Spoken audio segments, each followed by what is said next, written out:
Hello, all you growers out there. Jordan River here. Thank you for tuning in to Growcast today. Quick reminder, mygrowpass.com is closing membership registration January 7th, so go today, get yourself a membership before it's too late. mygrowpass.com, see all the amazing perks. I've got a very nice episode for you today. Ali Abuzalam is on the phone, and I think I did okay with that pronunciation, but he's a very interesting guest. He has a hemp flower company and a vape company, and we talk about the hemp boom and the vape controversy and all sorts of cool stuff. I know you're going to love it. Before we jump in, though, let's give a little love to one of our partners today. Danny Danko, the legendary cultivator, and his new-ish book, Cannabis, A Beginner's Guide to Growing Marijuana. Just go to growcastpodcast.com/Danko, Danko, to get your copy of Danny's book. And make sure you email contact@growcastpodcast.com when you buy as a Bloom member, because he'll sign it for you, everybody. That's pretty cool. And that's at mygrowpass.com, by the way, if you haven't heard of the amazing membership program we got going there. Danny Danko, everybody, the senior cultivation editor at High Times Magazine and industry legend, wanted to give back to the community. So he wrote his book, Cannabis, A Beginner's Guide to Growing Marijuana. And it's great for beginners and experts alike because experienced growers know you got to keep up on the basics in order to keep learning and stay on top of your game. Like I said, go to growcastpodcast.com/Danko to get yourself a copy. And Bloom members of mygrowpass.com get theirs signed when they write us. Pretty cool. All right, everybody, let's jump into the show. I know you're going to love it. I hope you're killing it in your grows. Thank you all for listening. Enjoy the show. Hello, podcast listeners. You are now listening to Growcast. I'm your host, Jordan River, and I want to thank you for tuning in today. Before we get started, please tell a friend about Growcast, tell a grower, share the show. We appreciate it. Check out Rob Smith's show, The Homegrown Helpers, for more grow content, and my new show, the Coffee, Health, and Science Podcast, where we're talking about coffee and health and science. It's really, really cool what we got going on over there, guys. Come subscribe. Today, we have a very special guest. He is a ganjapreneur. He's in the hemp CBD world. He's in the vape world. Just a really exciting guy to talk to. We have Ali Abuzalam on the phone. Now, did I do an okay job with that pronunciation, Ali? Okay, it's Abuzalam, but pretty good. Abuzalam. That is a cool last name, man. Thank you for coming on the program, Ali. We appreciate you taking the time to join us. Thank you, Jordan. Appreciate you having me. Yeah, man. Let's talk about your projects first. First of all, the On Purpose podcast. That's a personal development podcast you got going on, right? Yes. The On Purpose podcast, the mission is to empower ourselves and others to live life with more passion and purpose. We have about 36 episodes and different topics, just about trying to live a life with more purpose. You know, with all our technology and so many things going on all the time, sometimes we need to stop and ask ourselves, like, wait, what's the purpose of why I'm doing this? You know? Absolutely, man. I love that. Everybody check it out. Go subscribe to the On Purpose podcast. And of course, your cannabis projects that are now picking up some real traction here. You've got the BNails vape line and the Leafy CBD cannabis line. How did these get started, Ali? And what's your mission with each of these projects? Yeah, so BNails was started in 2015. At a very early age, I always knew I wanted to be an entrepreneur, and I always have been passionate about cannabis from the first time I got stoned with buddies in high school to when I moved from Texas to Colorado and saw veterans crying about how cannabis has saved their lives from, getting them off of Oxycontin, Percocet, and the whole opioid epidemic. So I knew that I wanted to be a part of the cannabis industry. And long story short, I had a buddy from high school. He was on my wrestling team. Call me. He's like, "Hey, man, just saw you moved to Colorado. I know you're a business guy. I have a product idea." I said, "What's that?" He said, "It's a way to dab without the torch." And I was like, "Whoa," because I had seen the torch in college. Fraternity brothers like, "Hey man, you wanna dab?" Firing up the torch. And I was like, "What the fuck is that?" I'm good with my joint and pipe. This is like 2011. Totally. So when he said that, I was like, I knew that concentrates and waxes would be popular, but I knew that we needed to move away from the torch. So my buddy Tommy showed me he was building electric nail prototypes. Nice. And this was in 2014. he's like, these are the big competitors, you know, Electric and a couple other names, BNail, that were around, and I can build them better and cheaper. So we invested some money and got started, and the rest is kind of history. That's incredible, man. And then you launched Leafy just recently, right? This is your CBD hemp flower venture. Yes, yes. So really I'm trying to position myself as a smoking vape kind of inhalation expert in the cannabis industry. You know, there's over 1 billion smokers in the world today. You know, one in 7 people smoke something, whether it's cigarettes, cannabis, hookah, whatever. And my mission is to improve that, whether it's you know, getting people off of tobacco or having more purpose with their smoking. So our slogan at BNails is to be your best. Be your best at whatever it is that you're doing. We're the Nike of the cannabis industry. So when you see that B, we want you to think be your best, even if at whatever it is that you're doing. You know, I like to smoke before, just a little bit, kind of micro dose before training martial arts. Get a little high before doing that, and athletic things. Some people like to smoke before social events, anxiety. And even if you're just getting stoned to the bone, you know, be your best at getting stoned to the bone. Have your favorite pillow, your favorite blanket, your favorite TV show on. Make sure you just have intention, because I've been there to where I'm just smoking, getting high, and I have no intention behind it.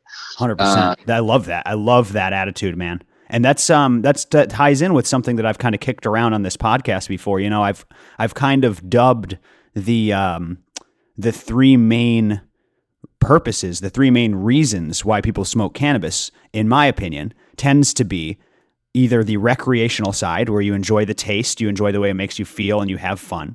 The medicinal side, which is there's some sort of ailment that the cannabis is helping you with, whether it's anxiety to just calm down or help you go to sleep, pain relief, whatever. And then there's the spiritual side, which is kind of things like you described, like using it for martial arts, using it for meditation, using it for creative inspiration, you know, for the creativity boost. That's all more spiritual and what I would say ritualistic. And I think everybody has all 3, but they're ranked differently. I feel like usually people have one in the forefront as to why they consume. So yeah, I liked what you just said about kind of improving those reasons, getting clear on those reasons, and then going deeper. I like that. That's awesome, man. I like that Trinity definition that you have there. That's cool. Yeah. When it comes to the hemp flower, how does it look from your perspective right now? I mean, you're a startup. You're just now booming here. What does legality look like in the United States? I mean, it seems like it's being sold. I'm seeing it in states where there's no recreational, no medical program. It seems like it's being sold everywhere legally. Yeah. Hemp flower is definitely blowing up. There is some red tape that people need to navigate around, especially with shipping and transportation, because especially high quality hemp flower, like what we have distributing with Leafy, grown in Oregon, really high quality hemp flower. It looks, smells, and tastes like some fire weed. I mean, you would fool me.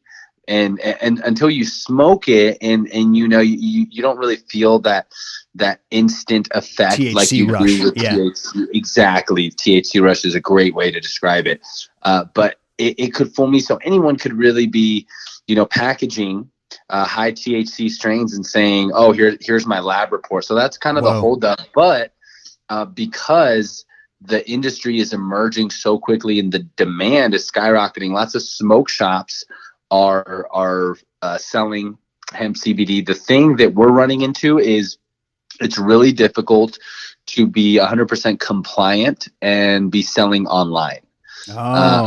Online is difficult with credit card processors. Yes. Primarily, and a lot of people just don't want to take that risk. So a lot of the companies, if you can find it online, most likely aren't completely compliant. I would definitely recommend the listeners out there, make sure that they have their COAs, a certificate of analysis, showing that the strains are exactly below that 0.3% THC, and that's total THC. There's also a big misconception that people think it's just THC or THCA. No, that's total THC, because there's THC, THCA, and some other variants of THC as well. So you want total THC below 0.3%. That total. Wow. So the online ones are running into more problems? Is it primarily because of the payment processing, which I know can be a problem, or is it more to do with like shipping too? It's primarily payment processing, and shipping is still a risk. There's just a lot of ambiguity in the law. So we work with some of the best attorneys, the leading attorneys in the state who are helping here in Colorado, who are helping actually create hemp legislation. Nice.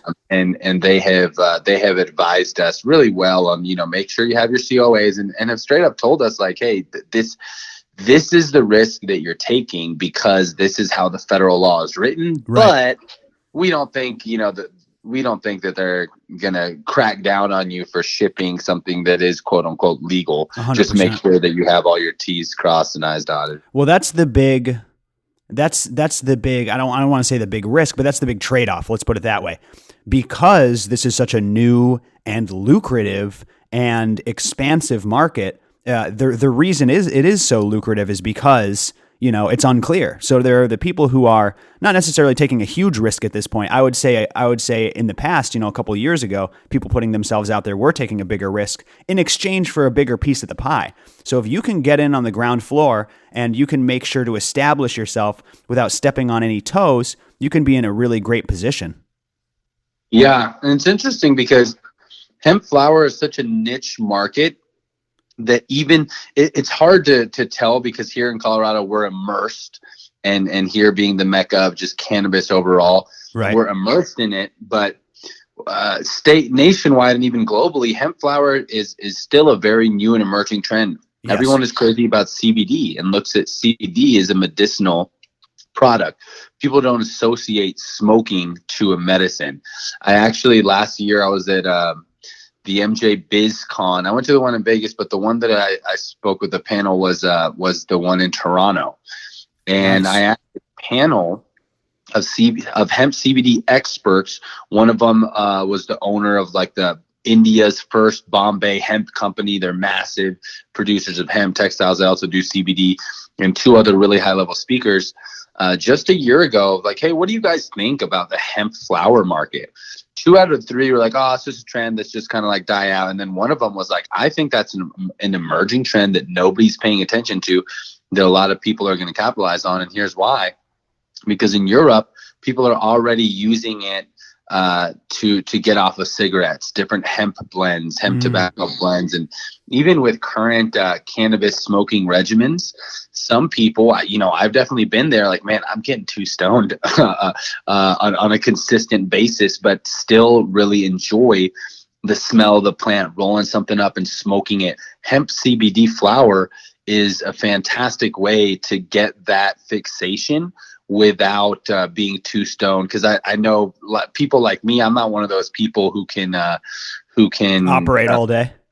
Operate all day at a high level. So some people are. I know some people that they actually need that, but for me, the type of work that I do, I can't operate at a high level all day. Yeah, I think that takes a special person. I think the average person will appreciate. And it's just funny. Just yesterday, I smoked a CBD strain called Juicy Fruit. It has like 1% THC or something.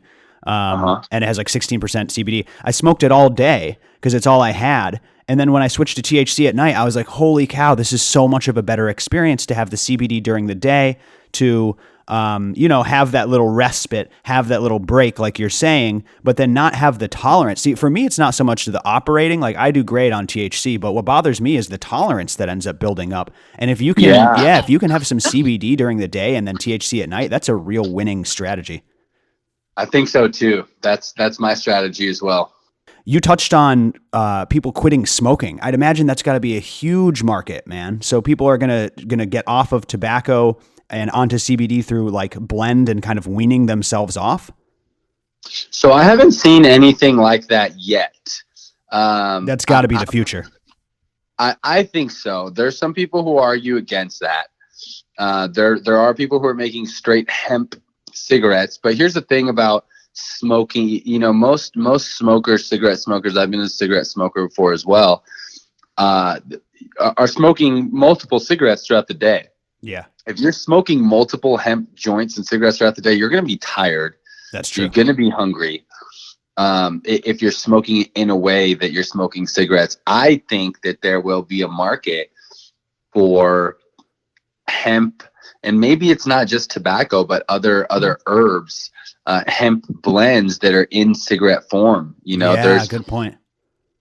There's a lot of people looking. There's hundreds and millions of searches a month of people, alternative to cigarettes, getting off cigarettes. People are trying to get off cigarettes because they know it's not the best habit. Right. Yeah, man. Anything that can help with that, I'm definitely behind.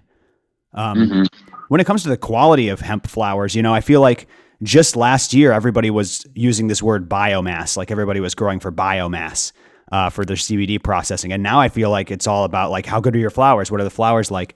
What have you seen as far as the quality of CBD flowers and the range of quality?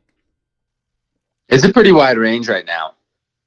I've seen anything that looks like, that dirt island swag that you can get in like the Bahamas or Jamaica. Right. That's all like seedy and stemmy to really high quality, amazing smelling hemp flower that almost indistinguishable. Exactly. We had a strain, Leafy strain lemon drop, and everybody was like, dude, there's no way this is hemp flower. Like no way. I mean, it was awesome, sticky. man. That's what I want to hear. It was delicious. Then you smoke it, you'd be like, okay, I guess it is. Totally. Yeah. And just the CBD juicy fruit I was smoking yesterday was so tasty and had all those terpenes. Like you said, I think a lot of people are after the terpenes, like primarily. Yeah. That taste. Yeah, that smell. The nose knows, they say. Yes, 100% agree with you on that. Are you concerned at all about a bubble? Obviously with a huge rise in a product like this, the first concern of the market is there's going to be too many growers, there's going to be too much supply. But at the same time, I've really never seen demand on this level. You can even point to what happened in Canada with the legalization of cannabis. They ran out. So I'm wondering if you are concerned at all about a hemp bubble. At this stage, no. I think that once we hit national legalization and every state is producing hemp and cannabis, then maybe that'll be concerned. But I think a bubble is going to be more of a concern years down the road. Minimum 3 years, in my opinion. Yeah, I mean, there's just so much demand, and there's so many states that have yet to come online that are going to love this hemp flower. I think that we're going to run out too, man. I think that people are going to stop drinking so much. That's what I think. I think they're going to start smoking just because it makes them feel better, and we'll see how that goes. Another thing that I really hope stops is this whole like fake cannabis thing. Have you caught up on like K2 and spice that's landing people in the hospital? You know about this? Yeah. I've never tried K2 or spice. I remember trying. I don't know if it'd be considered in the same category, but salvia. You heard of salvia? Yes, that is not the same category. Salvia is a hallucinogen that's very strange and enjoyable. But yeah, so you've done the alternative smoking, but you've never tried the like K2. Right. Never tried the K2, but I'm hoping that people will stick to natural, and I think hemp flower will definitely help with that. I can't see it surviving the hemp craze. Like why? So. Yeah, why would anybody go for the synthetic if they can get the real deal that's hemp? Yeah, it would be a very specific and strange target market, in my opinion. Yeah, the bath salts crowd. Yeah, exactly. Zombies basically is your target demo. Yep. Yeah, I remember that, man. They might be your K2 customers. Yeah, you remember that the bath salts craze, and it was making people that was insane. Eat each other's faces and stuff. That's what happens when you keep cannabis from people, man. They start trying all sorts of weird shit. You just got to give them the plant that they want, and then they'll fucking cool out. I hope that'll play. Right? I don't think that K2 is going to survive this wave, and I truly hope those people lose all their money. Dude, that'd be a great thing to present to Trump. Just be like, look, do you want zombies? Just go ahead and legalize. A zombie-based platform. I want to talk though about the K2 spice stuff leads right into this. The vaping controversy these, there was the vitamin E acetate that was found in these vape cartridges. And by the way, there was just another big article that came out like yesterday or 2 days ago. Man, Ali, the mainstream news has done such a horrible job reporting this. Have you noticed that? Like, first they were confusing between cannabis vapes and normal vapes, and then they were talking about THC, vaping THC for like months before they got on board with the people who were really in the know, which was these are contaminants in there. Have you been following the controversy? Oh, of course, definitely, and it is unfortunate that that there are people dying. I think last time I checked, it's about 39 people have died. But this is over years. Vape related deaths in the United States over.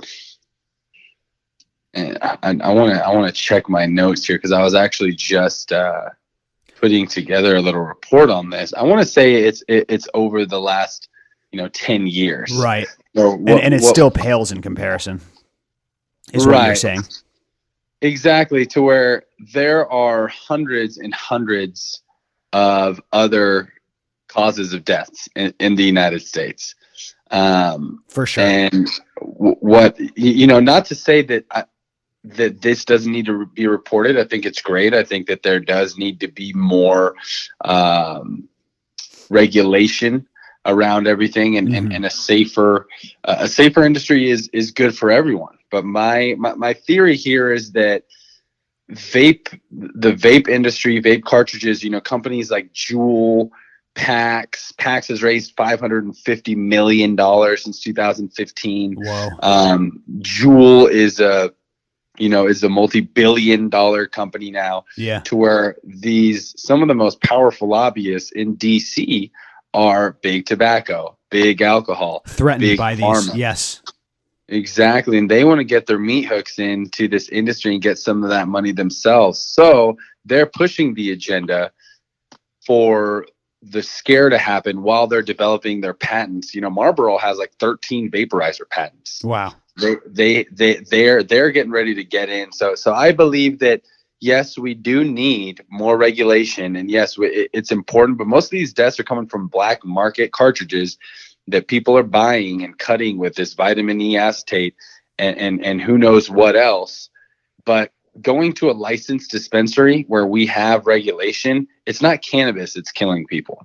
Right. It's these cartridges that are being cut with other things and being sold in mostly illegal states. So 100%. It's unfortunate that the cannabis industry is getting a little bit of a bad reputation, but I think in the long run it'll be a temporary thing, growing pains. And just exactly enforce more regulation, which is good for everyone. Right. But I don't know, maybe people are going to start pushing back towards like the atomizer pens where you're just atomizing some concentrate just so they can see the product. I mean, when the product is behind that cartridge, behind that glass, and you really can't interact with it all until you light it up and inhale it. Maybe people don't like that method or that kind of not like lack of transparency. Am I making any sense there? Do you think that there's going to be a pushback to vaporizing concentrates?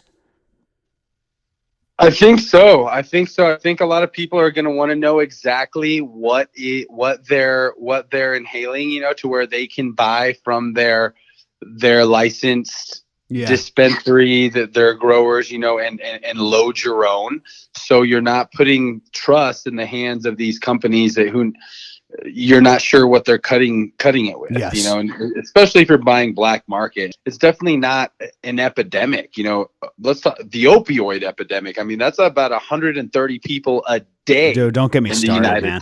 I get so weirded out by the shit that the media chooses to portray like an epidemic, but they don't want to talk about the opioid crisis, which is killing 150 people a day. They don't want to talk about heart disease, which kills 500,000 people a year. They don't want to make any legislation around that. I think it's really, really weird what people choose to pick and choose to create an epidemic and then push for legislation around to make the laws more in their view. Just basically creating laws that they think it's all based around emotion. Is it?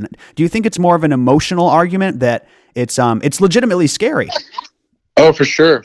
Well, news is based on emotion, Mm-hmm. and it's got to be bad news. It's got to get you riled up. Right. But no, definitely. And of course the lobbying interest. I mean, we're not talking about opioids as 150 a day, but 39 deaths in vapes over 10 plus years. Right. I mean, 5 times more people than vapes have killed die a day. That's crazy. From opioids. I mean that those numbers are insane. So it's definitely an agenda there. Yeah, you're right. It's the agenda, and it's also it's exactly what you said, which is I think fear gets the clicks, and that's all the news media is really after is like, what can we get the most clicks, the most downloads, the most views for the advertisers, however that works. Right. And so many people vape. I mean, yeah, that's the thing. It's not going anywhere. That's what I was going to say to you is like, I've even been told by some people that, yeah, vaping isn't as good for your lungs as smoking. We've evolved around smoke, campfires, cooking fires. We've learned to, and I was like, that's bad news, man, because I fucking love vaping. I'm not going to stop. It's really, really convenient. And maybe I won't be vaping 24/7 now after talking to like Anthony Smith about the cartridges or whatever. But I'm telling you, vaping is just too convenient. It's too enjoyable. And to me, a nice clean cartridge or a nice clean concentrate really doesn't have detrimental effects on my lungs from what I can tell. So I'm excited to see it. Not. Yeah. I don't think people are stopping is my point. No, and I'm not a doctor, but I disagree. I think that, combustion, when you're burning a paper, when you're burning a blunt wrap, even all the resin from your bowl has more that's going into your lungs than vaporizing. I mean, That's even true. our ancestors were vaporizing. They were our ancestors in the BC times were burning herbs on hot rocks and hot coals. Good point. That wasn't combusting, was it? That would be a vaporization process. That is a vaporization process, and the clean technology that we're using with ceramic, with clean grade 2 titanium, even with quartz, is the same method. I mean, shit, you could get a hot coal and a hot rock, and our ancestors have been doing that for thousands of years as well. Oh, you're speaking my language. I like this. Yeah. That's a good point. That the vaping controversy, again, like there needs to be more studies done. Yes. Pulmonologists need to weigh in on the conversation, but it's one of those things to where it's a fine line. It's a fine line, but I wouldn't go as far as to say that it's worse for you than, in my opinion, than traditional. Well, combustion. I appreciate that as a vapor myself. So I definitely appreciate that. And like you said, I think it only remains to be seen. I don't think we can really make any judgments at this point. And we do have the empirical evidence, which is how it makes you feel. And having smoked cigarettes, which are legal, I feel like the illegalization question is kind of out of the question based on health purposes, just because of what's available, alcohol and cigarettes. Like, I guess what I'm saying is, as long as it's nowhere close to those, which it isn't, I don't really see a problem, to go after. I don't see an epidemic there. But yeah, I would agree with that. I never really thought of that. When the Scythians are making their smoke baths and they're putting the cannabis over the hot coals, that's not smoking at all. That is not a combustion process. That's a vaporization process. I never thought of that before. Okay, before we jump back in with Ali, let's give some love to our partner today, Humble Garden Lenses, everybody. Just go to humblegarden.co. Promo code GROWCAST gets you 15% off your camera lenses. And mygrowpass.com members get 25% off their Humble Garden Lenses, everybody. That's right, humblegarden.co, home of the Humble Garden Lens, everyone, the creator of the HPS smartphone lens filter. If you grow under HPS bulbs, you know that photographing your garden can be tricky. Well, it's downright impossible. Well, Humble Garden took the same technology in light-correcting glasses and applied it to your phone's camera. With their clip-on lens, attaches right to your smartphone so you can get crisp, balanced photos of your garden and showcase it the way it was meant to be seen, everyone. So go to humblegarden.co, promo code GROWCAST for 15% off just for listening to the show. If you've got HPS lights, it's time you grabbed one of these, humblegarden.co. And when you're ready to save 25% on this product and many, many more, go to mygrowpass.com. Remember, membership registration closes January 7th. Okay, everyone, let's jump back in with Ali. As an MMA fighter and really training hard and to where my lungs, deep breaths, I can feel when I smoke cigarettes. Yeah. Or even when I smoke a blunt. I cough. I can feel that. But I rip my Gobi, which is a ceramic chamber and dual quartz coil, every day, daily, and smooth. I'm never having trouble breathing. My Damn. lungs are always good. So I know just from personal experience and personal use, cigarettes, blunt wraps, joints, I feel those way more than I do any vaporizers. Well, we do have empirical evidence and how it makes each of us feel. And I think what you said about bowls has always frightened me. I've never been a fan of glass. I'm always super worried about that resin hydrocarbon coating and then the heating of that resin over and over and over and over. There's got to be some sort of compounds in there, some undesirable compounds that are getting into your lungs every time you hit it. Yeah. I want to talk to you quickly though, because you touched on it, about the vaping technology and specifically the different materials. Talk to me about vape pens, the loadable kinds, the load your own kinds. What is the difference between like a titanium chamber versus a ceramic chamber versus a quartz chamber? So typically you're always going to get more flavor and be able to taste your terpenes more with quartz and ceramic. Oh, really? Any metal, yeah, any metal, even grade 2 titanium. Some older vaporizers use stainless steel and Kenthal. For whatever reason, you're just not able to get as much flavor.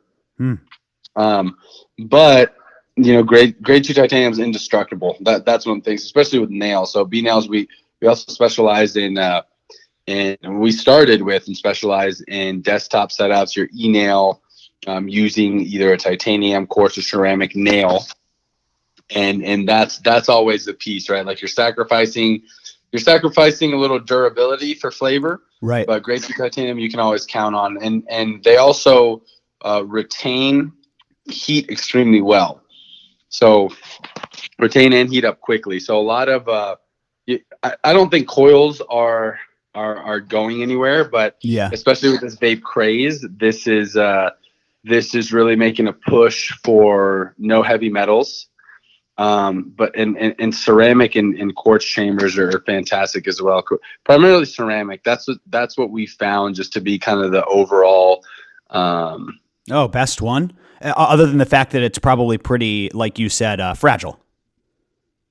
Yeah, a little bit more fragile than titanium. But when it's in an atomizer, it's really hard for that to crack or break. And usually, just don't drop it when you're loading it, right? Exactly. Yeah. Nice, man. I like that. So, is there not much of a big difference between quartz and ceramic? For me, some people will. It's really all personal preference. I mean, obviously, the elements are very different. Ceramic does take a little longer to heat up. Does retain heat a little bit better once you do get it heated up. Quartz is very, very similar to glass. Looks like glass. Is very, very clear. You'll dirty it very quickly. So there's. But as far as flavor, in my opinion, they're very similar. Quartz does seem right now to be more popular in the industry, especially if we're talking desktop units for rigs, electric nails. A lot of people like the quartz bangers. It's a very popular nail style right now.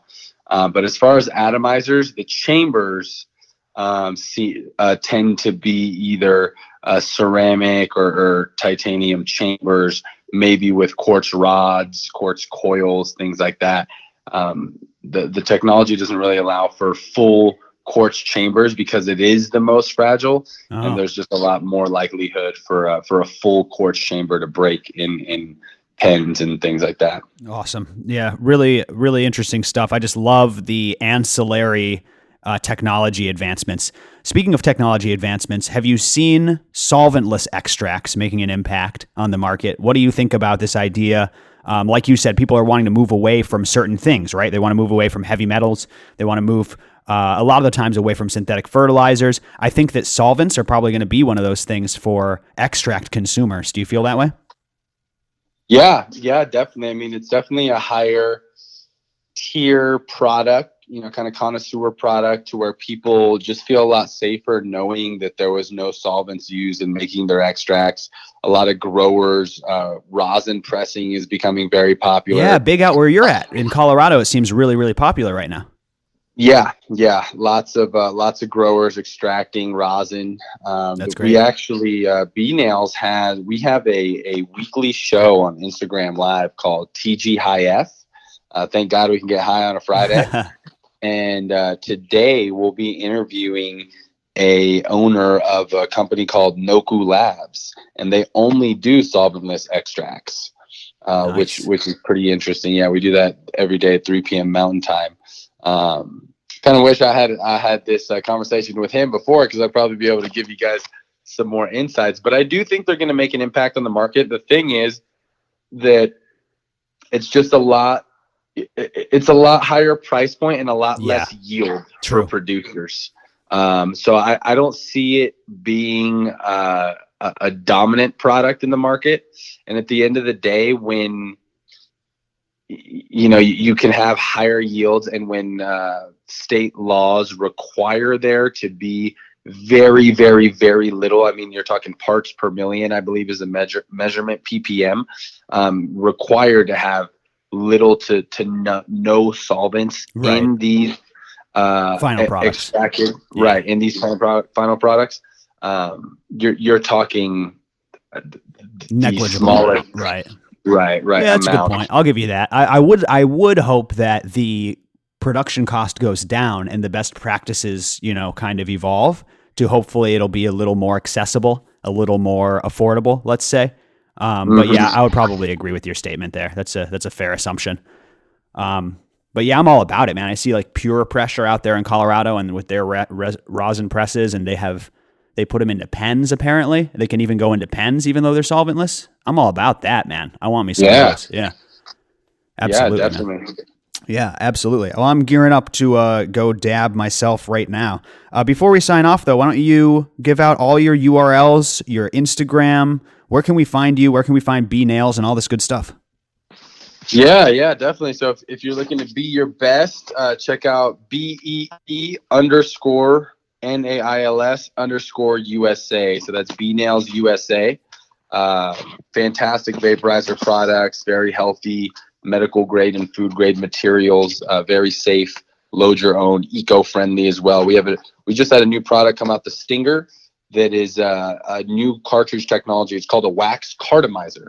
We're trying to help with one of the biggest problems in the cannabis industry right now, and that's that we're filling tens of millions of cartridges in our landfills per year. I didn't even think about that.